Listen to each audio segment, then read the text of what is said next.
네, JL 워치입니다.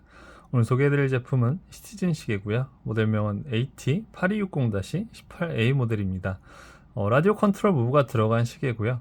시티즌 요즘 추세 같은 경우는 예전 같은 경우는 한 80%가 라디오 컨트롤은 아니고 에코 드라이브 기반해서 뭐 GPS나 라디오 컨트롤이나 일반 퍼페추얼 캘린더나 이런 식으로 나눠졌는데 지금은 오토매틱 비중이 많이 늘어서 한 30% 정도는 이제 오토매틱 시계로 출시를 해주고 있는 것 같습니다. 그리고 나머지 10% 정도는 그냥 일반 쿼츠 모델이고요. 에코 드라이브의 비중이 한 5, 60% 정도로 좀 많이 다운됐거든요.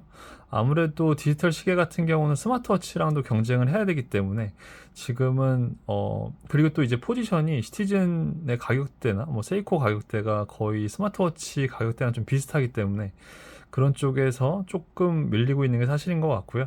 오토매틱 시계 같은 경우는 아무래도 그런 아날로그 감성을 좋아하는 분들이 많이 계시기 때문에 시티즌도 그래서 시대 흐름에 맞게 변화를 해주고 있는 것 같습니다. 또 특히 이 세 가지 크로노가 들어간 모델들은 지금 예전 같은 경우는 굉장히 인기가 많았지만 지금 같은 경우는 아무래도 크로노 없는 시계들이 조금 더 유행을 하다 보니까 그런 경향도 좀 있는 것 같습니다. 이 모델 같은 경우는 라디오 컨트롤에서 대표되는 AT800 무브를 써줬고요. 사실 라디오 컨트롤 무브 자체가 굉장히 가성비 좋은 모델이긴 한데 조금 너무 디지털 경쟁이 심하다 보니까 그런 부분에 있어서 빛을 못 보는 게 조금 아쉬운 부분인 것 같습니다. 이 모델 같은 경우는 흰판 모델로 출시가 됐고요. 직경 같은 경우는 43mm인데 라디오 컨트롤 무브의 크기가 아무래도 조금 있다 보니까 40mm나 뭐 39mm나 이렇게 출시는 조금 어려워 보이고요.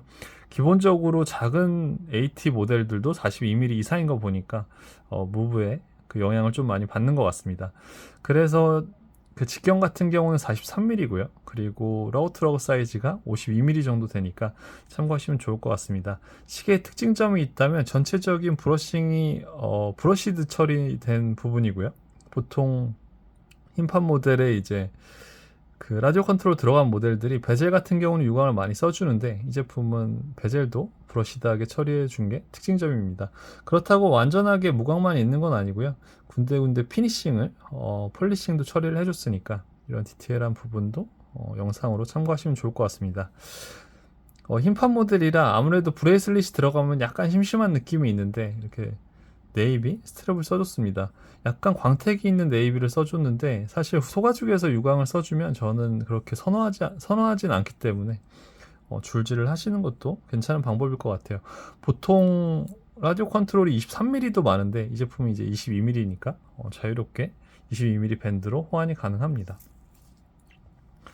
그래서 네, 찼을 때 아무래도 17cm 손목에는 라우트러그가 좀 꽉 차는 걸 볼 수가 있고요. 시티즌 자체가 유럽 쪽이나 미국 쪽이나 그런 쪽에서 인기가 많기 때문에 아무래도 사이즈도 아시아에 맞춰서 출시를 해주는 것 같지는 않더라고요. 그래서 크로노 바늘 같은 경우는 이제 9시 방향 쪽에 24 시바늘이 있고요. 이제 지금 12시 쪽은 12시 방향을 가리키고 있는데 만약에 이제 충전량이 부족하면 이 충전 게이지 쪽으로 가거든요. 이제 아래 칸 쪽에 돼 있을 거고요. 지금 좀 위쪽으로 보시면은 이제 에너지가 풀로 채워져 있다는 뜻인데 버튼 밑에 거를 누르면 이제 에너지 게이지가 표시되는 걸 볼 수가 있습니다. 그리고 긴 바늘 소칭 같은 경우는 이제 도쿄로 되어 있는 걸 볼 수가 있고요. 자, 3시 쪽에 이제 날짜창 있는 걸 볼 수가 있습니다. 여기서 만약에 버튼 위에 거를 누르면 스타워치 모드로 돼서 이렇게 버튼을 누르면 이제 스타워치 모드로 돌아가는 것도 볼 수가 있네요. 네. 여기서 다시 밑에 거 누르면 이제 그 긴바늘 초침이 다시 초침 역할을 하는 걸 볼 수가 있고요. 보통 시계들은 용도 두 칸을 빼서 바로 돌리면 이제 시분 바늘이 돌아가는데 이 제품 같은 경우는 아무 움직임도 없습니다. 그래서 조작법 같은 경우는 제가 H800 무브에 대해서 올려드린 영상을 참고하시면 되고요. 간단하게 그 모드로 들어가는 방법만 알려드리자면 용도를 한 칸 살짝 빼고요. 거기서 한 칸 살짝 빼면 이제 도쿄 가리키고 있는 거 볼 수가 있고요. 이제 버튼 위에 거를 좀 길게 한 3초 정도 누르면 돌면서 이동하는 걸 볼 수 있습니다. 여기서 이제 용도를 한 칸 더 잡아 당겨서 두 칸으로 가면 이제 분바늘이 돌아가는 걸 볼 수가 있고요. 여기서 이제 돌리면 분바늘이 이렇게 움직이는 걸 볼 수가 있죠. 한 번 더 돌리면 그때부터는 이제 날짜 세시방의 날짜 돌아가는 걸 볼 수가 있고요. 반대로 돌려서 반대로 돌릴 땐 좀 느리거든요. 그래서 이제 순방향 쪽으로 정방향 쪽으로 맞추시는 게 좀 더 빠르다는 거를 참고하시면 좋을 것 같습니다. 그리고 한 번 더 누르면 이제 요일이고요. 네, 그리고 이거는 이제 그 달이랑 9월에서 윤달 계산한 플러스 3이거든요. 네, 그래서 이런 자세한 조작법 같은 경우는 이제 제가 다른 모델로 같은 무브 영상을 올려드린 게 있으니까 참고하시면 좋을 것 같습니다.